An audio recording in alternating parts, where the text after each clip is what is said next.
Olá, meus queridos irmãos, bem-vindo a mais uma jornada bíblica peregrina, onde nós estamos peregrinando, pela palavra de Deus e conhecendo um pouquinho mais. Bem-vindo, bem-vinda. Meu nome é Rogéria, sou membro da comunidade Canção Nova já há 26 anos, trabalhando nessa comunidade em prol da evangelização e mergulhando cada dia mais na palavra de Deus.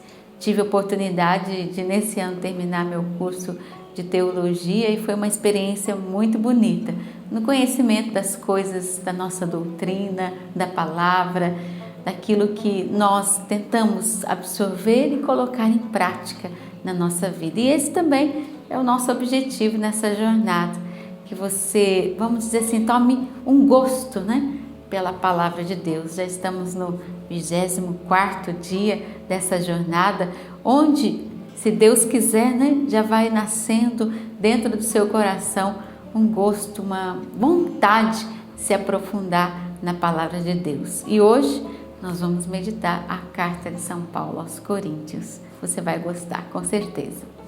Para a gente começar, vamos rezar, Em nome do Pai, do Filho e do Espírito Santo. Amém. Vinde, Espírito Santo, enchei os corações dos vossos fiéis e acendei neles o fogo do vosso amor. Enviai o vosso Espírito e tudo será criado e renovareis a face da terra. Oremos.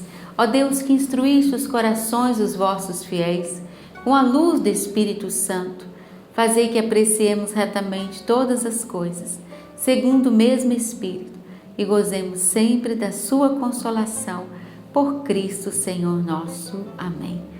Então vamos prosseguir na carta de São Paulo aos Coríntios. Quero trazer para você, em primeiro lugar, um panorama dessa carta.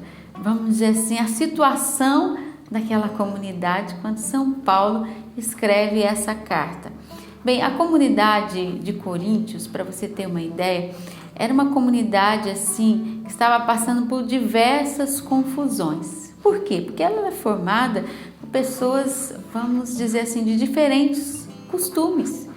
Então, São Paulo, na carta aos Coríntios, ele vai trazer várias exortações, ensinamentos. Imagine você escrevendo por um filho seu que mora no exterior, que mora em outro estado, e você ali direcionando a vida dos seus filhos, sabendo que está acontecendo, vamos dizer assim, algumas confusões, E São Paulo, nessa carta, ele vai tratar justamente de algumas confusões, desentendimentos, vamos dizer assim, interpretações de doutrina, abusos de autoridade, pessoas que estavam também querendo usar os dons do Espírito Santo de forma errada, ou seja, para o seu benefício próprio. A pessoa estava se enaltecendo, se exaltando através dos dons do Espírito. Aí ele vai trazer de forma muito concreta que os dons do Espírito Santo são dados a nós de forma gratuita, que são diversos. A um é dado esse dom, a outro é dado esse outro dom, mas todos são importantes. Então essa, vamos dizer assim, é o panorama da carta aos Coríntios. São Paulo escrevendo aos seus filhos, escrevendo à igreja que estava nascendo e que, é claro, como todos nós, estava enfrentando os defeitos de cada um dos seus irmãos. Se a gente pegar então a carta aos Coríntios, no capítulo 12, nós vamos ver muito bem toda essa, vamos dizer assim, esse contexto que São Paulo vai escrever aos seus irmãos. 1 Coríntios 12, capítulo 12, versículo 1 seguintes. Agora, a respeito dos dons do Espírito, irmãos, não quero que vivais na ignorância. Sabeis que quando ainda erais pagãos, como desviados e levados para o culto dos ídolos mudos. Por isso agora eu vos declaro, ninguém falando sobre a influência do Espírito de Deus vai dizer Jesus seja maldito, como também ninguém será capaz de dizer Jesus é o Senhor, a não ser sobre a influência do Espírito Santo. Veja, São Paulo já começa justamente tocando num ponto bem delicado. Ele estava falando a pessoas que estavam recém-convertidas, pessoas que ainda, como nós, estão, vamos dizer assim, engatinhando na fé, aprendendo cada vez mais um pouquinho da fé. E São Paulo vai dizer, né, justamente, que não quero que vocês vivam na ignorância, ou seja, quero dizer a vocês que aqueles que são batizados no Espírito, que são cheios do Espírito Santo, esses, né, podem dizer Jesus é o Senhor sobre a ação do Espírito. Mas ninguém consegue dizer Jesus é o Senhor se não estiver sobre a ação do Espírito. Ele está dizendo que quando nós estamos cheios do Espírito Santo, nós professamos a nossa fé. Nós somos capazes de nos declarar cristãos, católicos, aqueles que acreditam na palavra, que seguem a doutrina. Está vendo como nós temos que ter a importância do Espírito Santo, ele bem centrado na nossa vida, ele perto de nós. Por isso nós devemos, em todos os momentos, não somente quando nós vamos meditar a palavra, dizer vem Espírito Santo. Aliás, seu estudo bíblico precisa pedir em primeiro lugar o Espírito Santo, como nós fizemos hoje e como nessa jornada nós estamos aprendendo. Aí ele vai dizer, versículo 4, capítulo 12, há uma diversidade de dons, mas o Espírito é o mesmo. Há uma diversidade de ministérios, mas o Senhor é o mesmo. Há diferentes atividades, mas é o mesmo Deus que realiza tudo em todos. A cada um é dado a manifestação do Espírito em vista do bem de todos. A um é dada a palavra de sabedoria, a outra a palavra de conhecimento, segundo o mesmo Espírito, a outro a fé, segundo o mesmo Espírito, a outro é dado os dons de cura, a outro é dado o poder de fazer milagres, a outro a profecia, a outro o discernimento dos espíritos, a outra a diversidade de línguas, a outro o dom de as interpretar. Todas essas coisas as realiza um e o mesmo Espírito, que distribui a cada um conforme Ele quer. Então essa palavra é muito importante. Em primeiro lugar, o Espírito age com quem Ele quer, onde Ele quer e quando Ele quer. E aí São Paulo vai dizer isso justamente para aquela comunidade, né? Como eu disse, onde estavam acontecendo algumas confusões sobre a utilização dos dons. Alguns achavam que tinham muitos dons, outros achavam que não tinham nenhum dom. E aqueles que se achavam com muitos dons se achavam superiores. E aí São Paulo vai dizer, né? Há diferentes atividades, mas é o mesmo Deus. E a cada um é dado a manifestação do Espírito. Ou seja, se aquele é dado o dom da profecia, é porque o Espírito quer usar aquela pessoa com o dom da profecia. Se a outro é dado o dom da sabedoria, porque o Espírito dá àquela pessoa o dom da sabedoria. Temos todos os dons? Sim, temos todos os dons. Porém, em nós se manifesta com mais clareza e intensidade aquele ou aquele outro dom. E qual é o dom superior, Rogério? Nós vamos aprender nessa carta ali, São Paulo aos Coríntios, que o dom maior é o dom do amor, que sobressai, não é?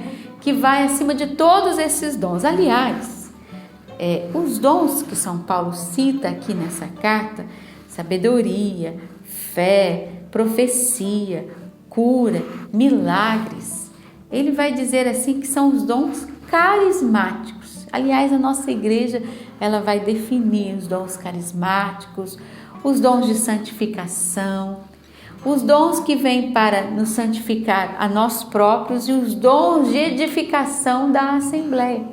Há uma diferença aí. São Paulo aqui trata dos dons carismáticos, que nos é dado para a missão.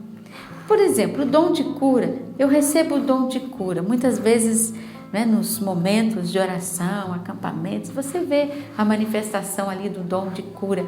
É dado para mim? Não, é dado para o povo, é a serviço do povo. Assim como o dom da ciência, né? Que é aquela palavra que vem na nossa mente, que revela aquilo que Deus está operando no momento de oração, no grupo de oração. É dado a mim? Não, é dado ao povo, é um ministério. Assim como outros dons, como o dom de fazer milagres, né? Não sou eu que faço milagres, é o próprio Deus. Ele apenas revela a mim, a você, o que Ele está fazendo naquele momento. Eu queria ter o dom de milagres. Eu disse, o Espírito dá a quem Ele quer e quando Ele quer. Ele se manifesta. Quer dizer que aquela pessoa que tem o dom de fazer milagres é muito santa, Rogério? Não, não é bem assim não. Se nós fôssemos nos aprofundar nos dons de santificação, sabedoria, temor de Deus, inteligência de Deus, aí é uma outra conversa, porque os dons de santificação, realmente eles santificam a alma daquela pessoa. Realmente ela se deixa, vamos dizer assim, possuir pelo Espírito Santo e ela se deixa formar pelo Espírito Santo. Aí ela é santificada. Mas quem tem o dom de santificação? Não tem os dons carismáticos que está aí em 1 Coríntios capítulo 12? Sim, essa pessoa também tem. Mas e ao contrário, quem tem os dons carismáticos? Tem os dons de santificação? Aí é que está a pergunta. Se essa pessoa se deixa levar pelo processo de conversão, vamos dizer assim, pelo trabalho que o Espírito Santo faz em nós, sim, ela também tem os dons de santificação. Mas, e atenção, muitas vezes nós temos pregadores, temos pessoas que estão ali proclamando cura, que não trazem dentro de si, numa totalidade, numa profundidade, os dons de santificação. É por isso que na nossa igreja, muitas vezes, a gente se depara também com os escândalos. Porque as pessoas, elas querem ficar nos dons de cura e libertação, mas não querem se aprofundar nos dons de santificação. E São Paulo vai dizer que a todos nós é dado todos os dons que Deus distribui, mas somos nós que devemos trabalhar com esses dons. Trabalhar com os dons carismáticos em prol da comunidade, os dons de santificação em prol da nossa própria santificação. Rogério, mas como é que funcionam os dons carismáticos? Como é que acontece, né? Tem muita gente que tem dúvidas sobre os dons carismáticos. Por exemplo, ele fala aqui do dom da sabedoria. O que é a palavra de sabedoria? A palavra de sabedoria vem para nós diante de um Deus que quer nos orientar, que quer nos levar para o caminho certo, que quer nos exortar. Ele dá uma palavra de sabedoria, né? Ele nos forma, ele nos conduz. Assim como uma palavra ou uma imagem que vem na nossa mente, um dom de ciência, onde ele revela algo que Deus está operando naquele momento. Por exemplo, uma palavra de sabedoria, quando Jesus estava conversando com a samaritana, ele revelou, né? Mas você teve 5 maridos e aquele que está com você não é seu. Jesus revelou a ela uma chaga que ela tinha, né? Algo que estava dentro dela que precisava ser tocado por Deus.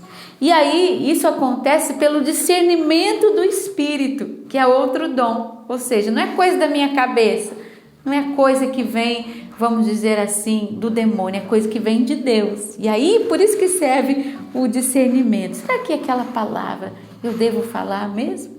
Será que eu devo realmente proclamar essa cura? O discernimento do Espírito vai nos dizer, é dom do Espírito Santo. Se aquilo é de Deus, se é dos homens, se é do demônio, se é coisa da minha cabeça, ou se realmente, como eu disse, é manifestação de Deus. A outra é dado o dom de cura. Qual é a diferença dom de cura e dom de milagres, Rogério?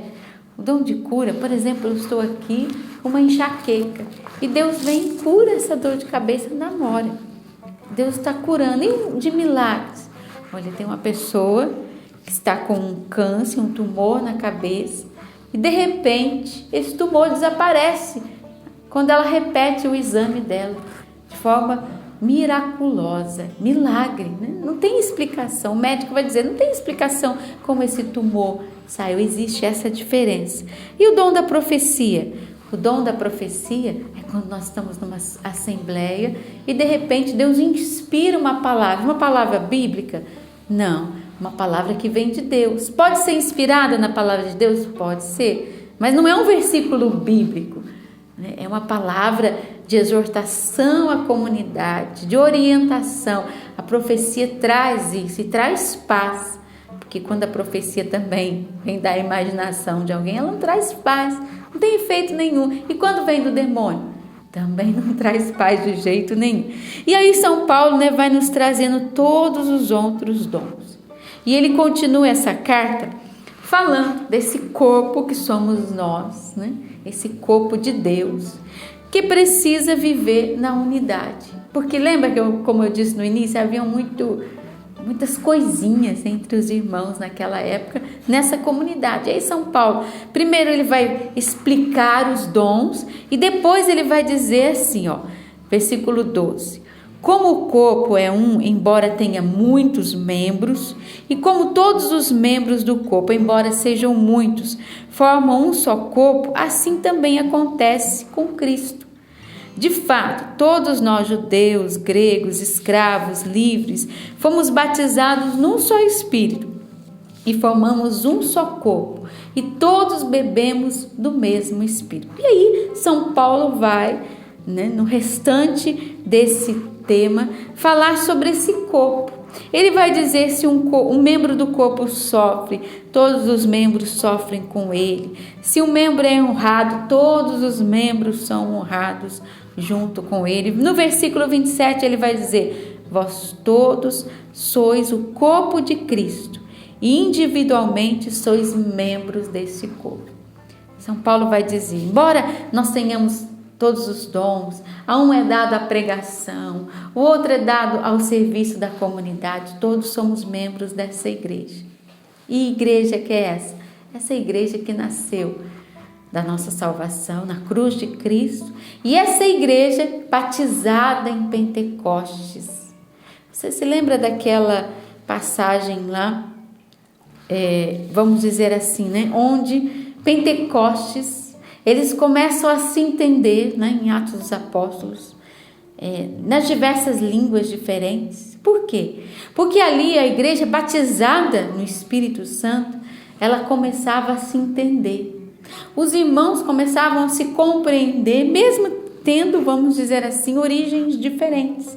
Porque o Espírito unificava a sua igreja.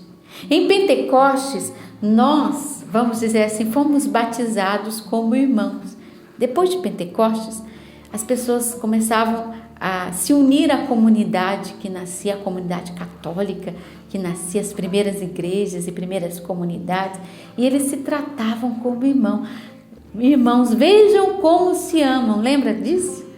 Vejam como se amam. Por quê? Porque o Espírito que está aqui, e São Paulo nos diz isso, fomos batizados no Espírito, formamos um só corpo. É o Espírito que nos faz nos sentirmos comunidade.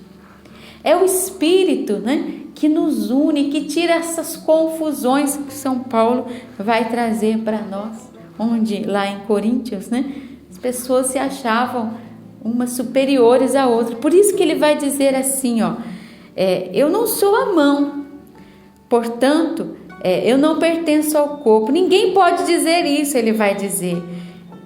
Mas a mão pertence ao corpo. E o ouvido pode dizer, eu não sou o olho, portanto não pertenço ao corpo. Aí ele vai nos dizer, Deus, de fato, Deus dispôs os membros e cada um deles no mesmo corpo conforme ele quis. Se houver apenas um membro, onde estaria o corpo? Então ele vai dizer, todos nós somos importantes porque todos nós fazemos parte dessa grande família de Deus. Interessante que um dos escritos da família salesiana, eu usei isso numa pregação para a comunidade Canção Nova. Nessa passagem, ele vai comparar o corpo de Cristo com uma grande orquestra. Nós estamos aqui na sala de música do Ministério de Música Canção Nova. Você vê ali, alguns pedaços de violão, que fazem parte do ministério.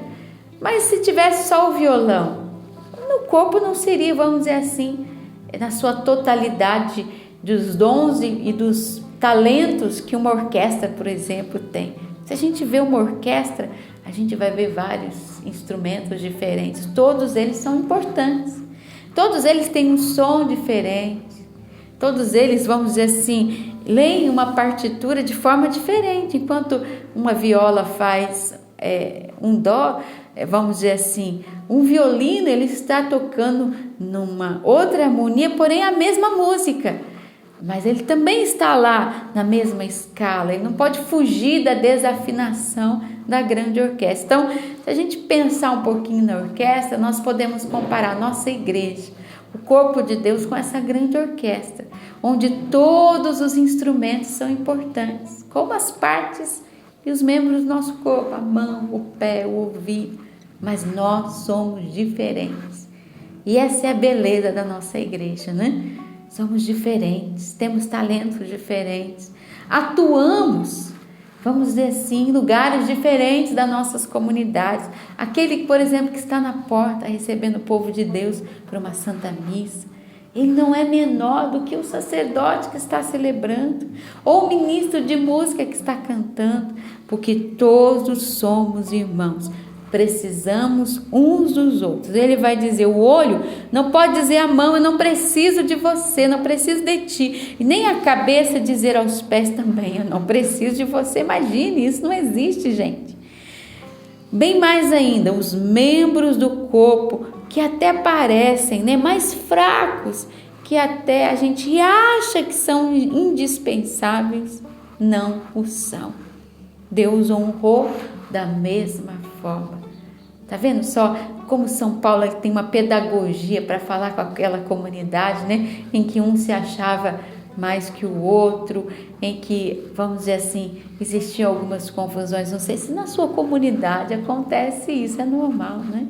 Somos fracos, pecadores, sempre tem aquelas, vamos dizer assim, aquelas coisinhas que vão acontecendo nas nossas comunidades, os desentendimentos. A carta de São Paulo aos Coríntios, ela vai nos trazer essa exortação, que nós devemos nos tratar como irmãos, irmãos em Cristo Jesus. Nós precisamos ter em mente que a cada um de nós foi dado um dom diferente, importante, essencial para a nossa igreja, mas que nós precisamos também valorizar o dom do outro, mesmo aquele que, vamos dizer assim, não teve a oportunidade de fazer uma teologia, de estudar tantas coisas, mas ele é importante. E nós devemos viver nessa harmonia, como uma grande orquestra, regida por quem? Pelo grande maestro, que é o Espírito Santo. O próprio São Paulo vai dizer aqui, todos nós batizados no Espírito, e é isso que formou a primeira comunidade em Pentecostes. A primeira comunidade em Pentecostes, batizada no Espírito Santo, ela conseguiu, né, formar ali comunidades em que as pessoas se tratavam como irmãos. Vejam como eles se amam. É o homem novo. É aquilo que São João, no capítulo 3, no encontro de Jesus com Nicodemos, disse: é preciso nascer de novo, nascer pelo Espírito. Como um velho vai, vamos dizer assim, mudar a sua vida, seu jeito de ser, nascer de novo pelo Espírito. Uma comunidade que não é movida pelo Espírito começa, vamos dizer, a aflorar todas essas confusões que São Paulo, na carta aos Coríntios, vai nos trazendo, né? E elas vão perdendo essa noção de membros da mesma igreja, de irmãos, né? Ele vai dizer assim: todos nós somos corpo de Cristo, todos nós nos diversos dons, todos nós, em cada um na sua, vamos dizer assim, no seu ofício, os profetas, os apóstolos, os que falam em línguas, os que interpretam, os que cumprimentam as pessoas, os que limpam a igreja, todos somos corpo de Cristo. E nós vamos rezar pedindo a Deus, né, essa graça dessa unidade. Mas como? Pedindo, é claro, aquele que move a unidade na igreja, o Espírito Santo. Que o Espírito Santo possa manifestar na sua vida, na minha, em primeiro lugar, todos os dons carismáticos, de santificação, aqueles que são do serviço e aqueles que trabalham a nossa alma. Para que nós, como comunidade paroquial, essa comunidade na qual você pertence, viva, experimente esse ser igreja, ser membro da igreja, né? Ser membro do corpo de Cristo. É isso que eu quero pedir hoje.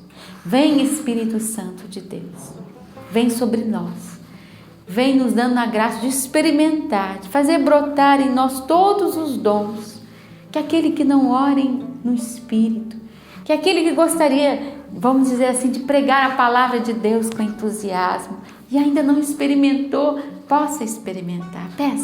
Peça comigo, vem Espírito Santo, eu quero, eu desejo todos os dons, mas principalmente os dons de santificação, para que eu possa ser sim um servo da tua igreja, uma serva, cheia dos dons carismáticos, de profecia, de cura, de libertação, de discernimento, mas também, Espírito Santo, eu desejo, eu quero experimentar os dons de santificação, de inteligência, de temor, de piedade, que me faz cada vez mais santo e que me faz também me sentir membro da igreja de Cristo. Eu peço a graça do batismo no Espírito Santo, para que também na comunidade onde você frequenta, onde você mora, também a unidade, o dom da unidade que o São Paulo nos trouxe nessa carta, que ela também se manifeste, que você seja também, vamos dizer assim, movido, né, por essa graça de querer ser, na sua comunidade, alguém que promova a unidade, dom do Espírito Santo. Vem Espírito Santo de Deus sobre nós, inunda a nossa mente, inunda o nosso interior, o nosso físico, envolve-nos, ó Espírito Santo de Deus. Batiza-nos, ó Espírito Santo de Deus. Eu peço, Espírito Santo, que Ele se manifeste em você, que Ele te dê a graça de um ardor, de um amor pela palavra de Deus nesse tempo, de um amor, de uma graça pela palavra de Deus. Eu te peço, ó Espírito Santo de Deus, mergulha o coração dos meus irmãos nessa tua graça. Eu te louvo, eu te bendigo e eu te peço, ó Espírito Santo de Deus, que toda a força da unidade, mas também dos carismas, seja manifestado em todos nós. E vamos pedir por intercessão de Nossa Senhora, que estava em Pentecostes, que rogou pelo Pentecostes de toda aquela comunidade, que ela rogue também para que o Pentecostes aconteça na nossa vida. Ave Maria, cheia de graça, o Senhor é convosco. Bendita sois vós entre as mulheres, bendito é o fruto do vosso ventre, Jesus. Santa Maria, Mãe de Deus, rogai por nós, pecadores, agora e na hora de nossa morte. Amém. Que o Espírito Santo te unifique à Igreja de nosso Senhor Jesus Cristo. Deus abençoe. E eu tenho certeza que essa jornada bíblica está fazendo muito bem para você. Que graça, hein? É um presente de Deus. Então, se você gostou, deixe aí o seu comentário, né? Mande seu testemunho e olha, é importante que você vá até o final. Ainda tem alguns dias para terminar. Então é um processo, né? Um processo maravilhoso que nós fomos sendo conduzidos, né? Uma formação verdadeira. Então não perca, vamos dizer assim, os próximos capítulos. E é claro, a partir dessa jornada que você adquira um amor, um zelo e uma vontade de perseverar no estudo bíblico. Que Deus abençoe você e a gente se encontra, se Deus quiser. Que Deus abençoe essa sua caminhada bíblica.